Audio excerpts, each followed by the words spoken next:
Welcome back to Folding Towels podcast. Hello, hello. How are you, David? I'm good, Jackie. How are you today? I'm doing really well today and so glad to be here. It's freaking cold this morning. It is. It is. I'm glad to be inside. Yes, nice and warm. Hey, guess what, Jackie? What? Double digits today. We have made it to episode number 10. Oh my God, that is super exciting. Well done to us. Did you know that there are around 4 million podcasts out there? So thank you for finding us, by the way, and for listening. Only 720,000 of them have made it past 10 episodes. That puts us in the top 20% of longest running podcasts out there. 4 million. That's insane. That's a lot. And we're in the top 20%. That is so good. I can't believe that. That's really awesome. I'm so proud of us for doing this, honestly. You know what? What? We're going to be stuck at double digits for the next 89 episodes. We will not Oh roll over to gosh. triple digits for another 2 years. That is so many episodes. Oh my gosh. Well, there's a lot of information out there. Thank you for listening. Thank you for staying with us. What are we talking about today? Oh, today is how to run a mobile massage business. This is an interesting one. I love today's topic. Do you do mobile massage, Jackie? Yes, I have actually for my entire massage career. Before I'd actually received my diploma many years ago, I applied to work for a company here in Adelaide, which is Adelaide Mobile Massage. Hi. Hello. Thanks, Amanda. Very well known here in Adelaide, very well known. I actually, when I was thinking about this, I couldn't recall how I found them. But anyway, I applied for the job, and after an interview, I was pretty much in doing corporate massage and in-home visits. And for those people that aren't aware, corporate massage is seated chair massage at workplaces and businesses, and it's usually 10 to 15 minutes over clothing. And so for 5 years, I did that while I also worked from home, seeing my own clients, and then from a room that I rented. And then, as a little extra tidbit of information, some people might not be aware of this, in 2017, the government changed the way that funding was allocated in the aged care package. And all of a sudden, elderly folk were asking for massage at home, which is really awesome. I didn't know that.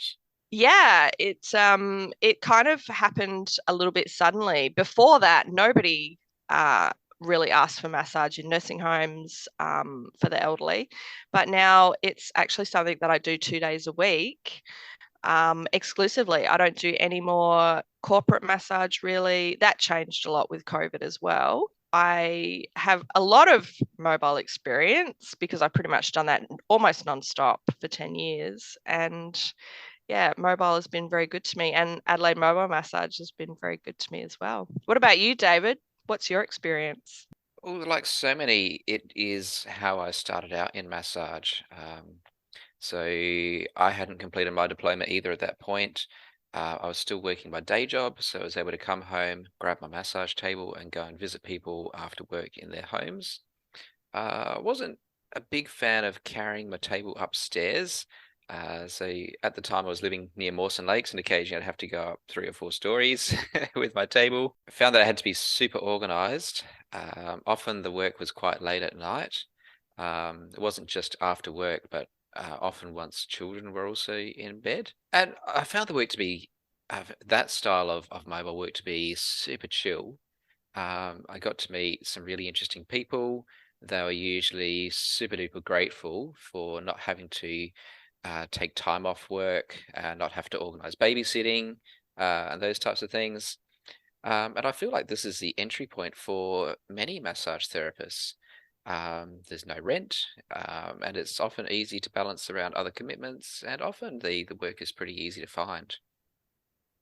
Those are some really good positives about doing mobile massage. Yeah, I do like those because you can balance it. If you've got kids to pick up from school or certain appointments you have to keep. So, what do you think are the most important things to be aware of when doing mobile massage, David? The absolute number one thing take this as the only tip if you have to, personal safety. Yes, 100%. You must feel safe going into someone else's home. It's so important because you don't know what you're walking into. Mm, Yeah. yeah, it's probably the biggest reason why I don't do mobile work anymore. Other than the fact that I hurt my shoulder carrying my table up a flight of stairs once, and often had to walk a long distance carrying my table because in the sort of housing estate areas, there's not much on-street parking available, and couldn't park in people's That's so driveways. annoying. So those are all important factors of personal safety, by the way. But the big one is that I never quite knew who I was going to see, who else might be there. And I did have a couple of confrontations with some overly protective and aggressive men.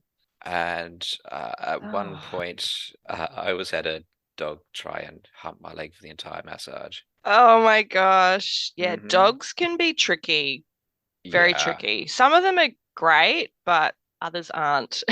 Mm. Did you know once, this is many, many years ago, I went to somebody's house and they had quite a few animals, but they had a couple of rather large birds. And one of the birds, I don't know what it was, but it's like one of those really big parrots that are probably actually illegal to have in Australia, maybe. And it landed on my table multiple times with its massive claws. Oh. And I was worried it was going to land on my head. It was a touch scary. So, how do you vet your clients when you do mobile work? That is such a great question, isn't it? Um, it is definitely going to be slightly different to when they come to you. And probably the most important thing is that you have to get your communication right. Communication is so important. Yeah, So yeah, you want to make sure that they provide you with all the info that you require, and you need to make sure that they hear the info that you're giving them. So instructions about what's going to happen. And you have to do all of this before the appointment happens. So every part of this has to happen well before the appointment. yeah, Yeah. yeah. And they need to know how much you're going to charge them as well before you step in their door. Yes. Yes. I know a lot of people do take payment up front for that as well. I think that's a pretty wise idea. Yeah, honestly, it is. Lots of people will just make it a part of what they do. Well, if you're not prepared to pay up front, then the appointment doesn't happen. Mm. Um, and honestly, I think that's not necessarily a bad thing because there's so many extra risk factors with this. Yeah, in episode 6, we talked about dealing with unwanted sexual requests. Um, and doing work in people's homes is one of those areas where, unless you are super organized and, like you say, collecting all the information up front before you even ring that doorbell, you can be opening yourself to that level of risk. And take comfort in the more information that people provide you willingly, the more legitimate the job is probably going to be. Absolutely. Yeah. Yeah. And it doesn't hurt to ask a lot of questions as well in this instance. Do they have dogs or other Mm, animals? Maybe you're allergic to cats. Who knows? absolutely. Um, will anyone else be home? Is there somewhere to park? Can they leave the light on out the front? What's a good, when you're trying to find somebody's house in the dark, especially in winter when it's dark at 5:30, and you're doing a 6 p.m. appointment, it's already pitch black outside. Yeah. You might be driving up and down the street going, well, I don't know which house it is. Yep. I have rung a few people from the road and said, which one are you? Because the letterboxes often aren't labeled. You might not even be able to see any numbers that are on the houses. So, yeah, you really want to get as much information from the client as you can about all of that stuff, everything, not just their personal information for your intake form. Yes, absolutely. Now, safety isn't just about threats, though. When you are providing mobile massage, whether it be in somebody's home or their workplace, you are at work. and work health and safety guidelines apply to you at that point in time from all of the time that you are traveling to that place and all of the time that you're providing the massage, even though it is not your property. So you need to take responsibility for the space that you're working in to ensure that you can move freely and safely around the table and that your client is safe when getting up. Another thing to consider is the weight of the client in relation to the safe working weight of your table. I have had a client crack my table. I was not confident in asking what their weight was. I wasn't entirely sure what the working weight of my table was. And they lay on it, it creaked a bit, and it was as they went to roll over, crack. And I was a bit scared at that point. Yes. So you must be organized, have good systems in place, and a good routine. And this is something that people kind of forget about with mobile work. And it's kind of obvious once you point it out, but you have to factor in travel time and allow breaks for things like toilet stops, bad traffic, and eating lunch. Yeah, those toilet stops are important because not all of your clients will be comfortable with them using their toilet, with you using their toilet. Yeah. And sometimes you also don't want to use their toilet because it's a bit Yeah. icky. So many people I've had that issue with. Um, so maybe your booking system is also a bit different. I think a lot of mobile therapists don't take online bookings. Um, I know some, I think some booking systems you can manage as an online, sorry, as a mobile business, but I can't remember offhand which one it was that I'm thinking of. Yeah, a lot of tradies have an app called TradeMate, which tells the client when you're on your way to them and gives an estimated time of your arrival. Um, but I think a lot of booking systems do allow you to include travel time, and so I wouldn't necessarily open up the opportunity for someone to book whenever they want, but you can still utilize the system to say to send you messages of confirmation and reminders and those sort of things. Um, but I think perhaps an online form that includes for someone who's making their first time inquiry with you, an online form that includes their preferred day and say morning, afternoon, and evening, and then you call them back to confirm the actual time. And you still need to be absolutely diligent about messaging, calling, emailing the day before so you don't actually turn up to an empty house. Yeah, that's not a fun one. And again, comes back to get people to pay up front. Absolutely. Or at the very minimum, I think it's a good idea for our industry generally to take at least a part payment for initial Yeah, appointments. I know a absolutely. lot of people do that just across the board.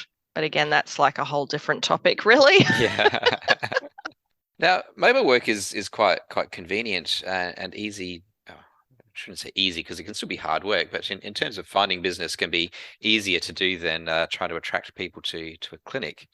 And for those who Yeah, aren't business focused, there are opportunities to engage in mobile work with someone else who's got all those systems in place.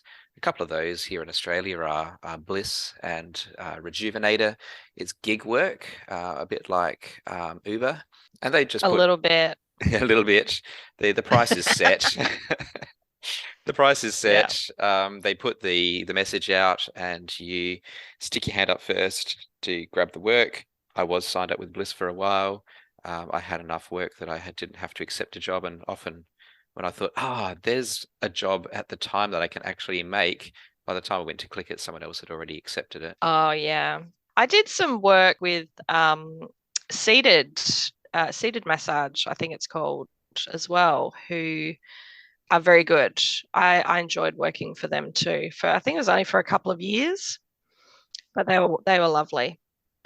So if you're prepared for someone else to run those systems and you've got the opportunity to click on a gig the moment it comes up, then it can work quite well as your sole source of business and massage. I have to say there are a lot of pros and not heaps of cons when you're considering doing mobile. Like it can be a really good thing. One of the biggest is that you don't have very many overheads. There's no rent to pay. And that flexibility is really, an amazing thing, particularly if you've got kids that you've got to look after and other activities you have to get to. Can be so good. So we have a few tips that we're going to throw at you. So yeah, maybe if you're interested in doing mobile work, maybe grab a pen and pencil and take some notes here. But one is to not take in too much stuff with you. Now, this might be obvious, but some people actually have to be reminded that it really is essentials only. You don't want to take in your handbag, a purse, 3 pairs of sunglasses and a hat. Some people actually use a bum bag to put their keys and phone in, which, while it's still a bum bags are just awful. Yeah, just awful. But that's a really good idea. If you don't have pockets that you can quickly shove your keys and your phone into, somewhere that a little tiny bag that you can put your bits and pieces in is really good. I used to carry one of those nappy backpacks. So it had like on the outside compartments for wipes and where usually put a bottle. That was where my oil would go. I could chuck a couple of towels inside the bag. Great for organization. That's a really great tip, actually. Yeah, because you can put quite a few things in there. So you should always have spare oil or lotion on hand. So you can buy it in bulk, buy a couple of extra bottles in advance. And you just don't want to be on the job where you go to squirt some oil into your hand. It's like, uh-oh. Today we're doing dry massage. Yes, yes. I've had that happen to me a couple of times over the years. Damn it, I meant to go to the shop. You can always go back to the car to grab an extra pillow or a towel or a bolster. You don't have to take everything in on the first go. I know after a while you will get into a routine. I know I did. I have it down to a fine art. I take in what I need and keep my extra towels and things in the car. But you can actually go, oh, I'm just going to run back and grab a couple of extra towels, or if they want a bolster, something like that. Yeah, and you can sort of ocky strap things to your suitcase too. So I would really encourage you, if you're making mobile your thing, get yourself a table trolley. That way you don't have to Yeah, lug the damn thing. So I know my table weighs about 15 kilos. You don't have to lug it long distance by its handle, and you can strap with ocky straps yeah. things to the table and to the trolley to get them to the door without too much physical pressure on your body. That is probably one of the biggest cons when you're doing up a pros and cons list with mobile is lugging all that weight around. And even though mobile tables are lightweight, they still do weigh a lot, particularly if you're taking them a long distance. Mm. Yeah. I'm just going to give a little shout out to an Australian manufacturer. Oh God, now I've forgotten their name. Meridian. Oh, yeah. Meridian tables, I think they're in Queensland. They have a gas lift portable massage table that you can operate the height of the table with the client on the table. Yeah. That's so good. I would actually love to speak to somebody that has one of those and see how much better it is. I would really love to, because I Yeah, don't know anybody with one of those tables. When you finally reached the appointment time, you're at your client's house, you still want to have a conversation with your client to discuss exactly what they want and what you'll be doing. You want to make sure that nothing has changed since they booked the appointment in and that they have the knowledge about what's going to happen during the appointment. So, pretty much exactly what would happen whether they come to you or not. But this is something that I think if you are having those big conversations with your client as they're booking, sometimes we forget to just double check in with them and just say, hey, has anything changed? Are we still doing back, neck, and shoulders? How have your headaches been? absolutely. Absolutely. Yeah, there's no real difference there between massaging someone in their house and massaging someone in an office. It is still a workplace and it's still a professional consultation. Yeah. Now, hygiene. Oh, Always take your own hand soap and your towel for washing your hands. this is so important. This is like my top tip. I've been to a couple of places over the years where the bathroom was less than lovely. And I can assure you that I was so happy to have my own towel to dry my hands with and my own soap. You're Mm, not always going to go to places that are clean and tidy. And this is something to be very aware of because you absolutely do want to wash your hands before you get out of the building. mm. I guess it's something I've found with working with older people in particular, particularly where something like hoarding is occurring, and Yes. yeah, the hygiene is just not fantastic in the house, Yes. and that towel could have been sitting there for months. Yeah. Yeah. Mm. You just don't know. Poo-poo Yeah. hands and everything could have been touching it. Yes. You Ugh. just don't know. You just don't know. Oh, gross. I'm so grossed out right now. Sorry about that. Yeah, it's for your safety as well as for theirs. It's just good practice. It is, yeah. And if you've got like the little hand towels from Kmart or Target are super cheap. They're a couple of dollars. You can have 20 or 30 of those in your car and just take a different one in every time if you want to.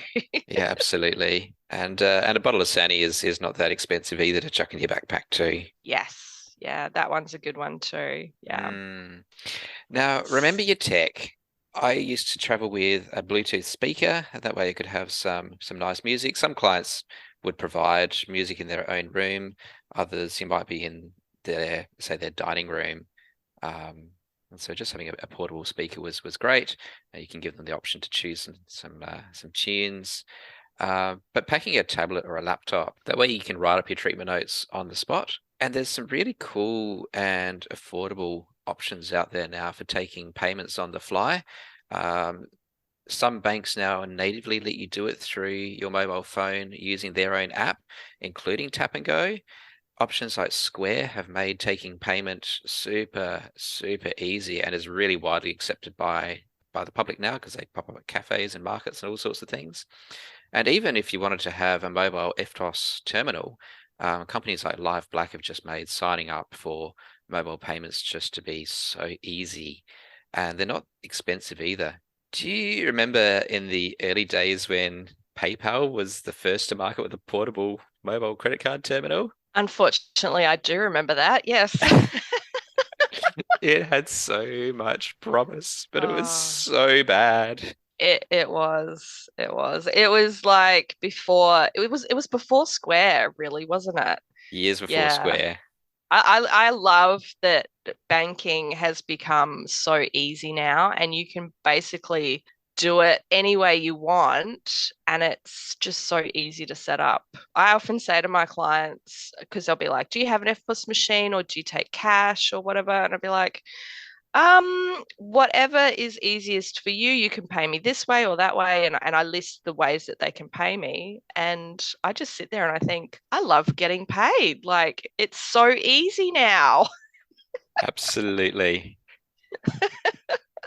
Yeah, back in the day, you'd turn up with your cash tin and someone would give you $100 note. And it's like, oh, Yeah. do you have change for this? Oh, no. It's much, much easier now than it was 10 years ago. That's for sure. Yep. Life has gotten better in some ways, hasn't it? Yes. Yes. Well, my final top tip for everyone is to actually have a two bags in your car if you're doing mobile, a bag for dirty towels and a bag for clean towels. So Yes. once you're back at the car, you can actually empty your suitcase or travel bag, put your dirty towels into the dirty towel bag, and get out some fresh ones from the pile of clean towels. And you can get some amazing laundry style bags from different places like Cheapest Chips or the Reject Shop.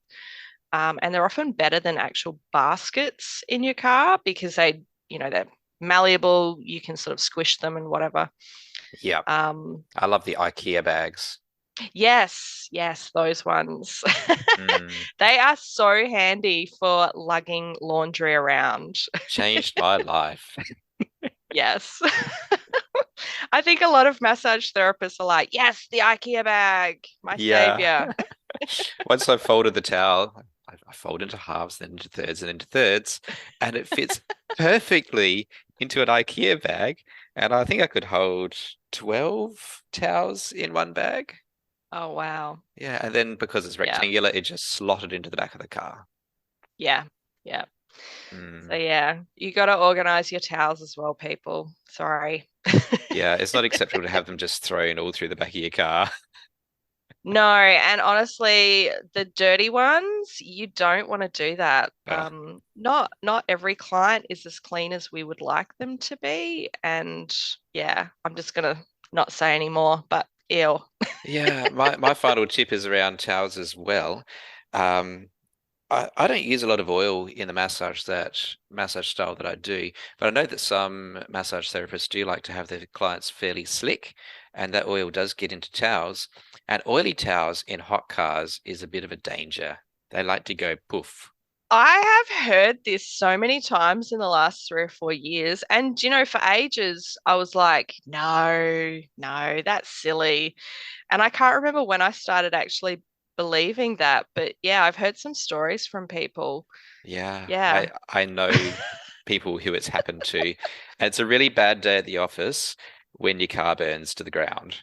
Especially if your car is your office. Yeah. So in that one mistake, not only have you lost your most expensive asset, being your car, you've also lost your massage table. So your ability to Hmm. earn income is Yeah. gone until you buy a new table, and you've probably lost a lot of your stock as well. Yes. Mm, Yeah, this is definitely something to be careful of. Um, yeah, I'm not sure how you would try and reduce that risk. mm. Really? I don't know. It's just being very careful about how you store your towels, and how many people you'd see in one day. And if it's a super duper hot day, you just want to be a little bit more careful. But I think the biggest thing is to tell your insurer the type of work that you're doing. Because if you just have standard personal insurance on your car and you're using your car for business purposes, they can elect not to insure you. And then it's a very bad day at the office. Cars are super expensive to replace if you don't have insurance. Yes. Wow. I think we should wrap this one up, Jackie. This has been such a great episode. I've had so much fun talking about this today. Short and sweet, but it's super duper relevant for so many of us as well. Yeah, absolutely. If you have a review to leave us, that would be amazing. Leave us some stars, leave us a little message. That will help us to grow in our rankings too, and we'll send you a great big thank you. Mwah! And we will see you in the next episode. Can't wait. See you soon. Bye, Jackie. Have a great day. See you, David. You too.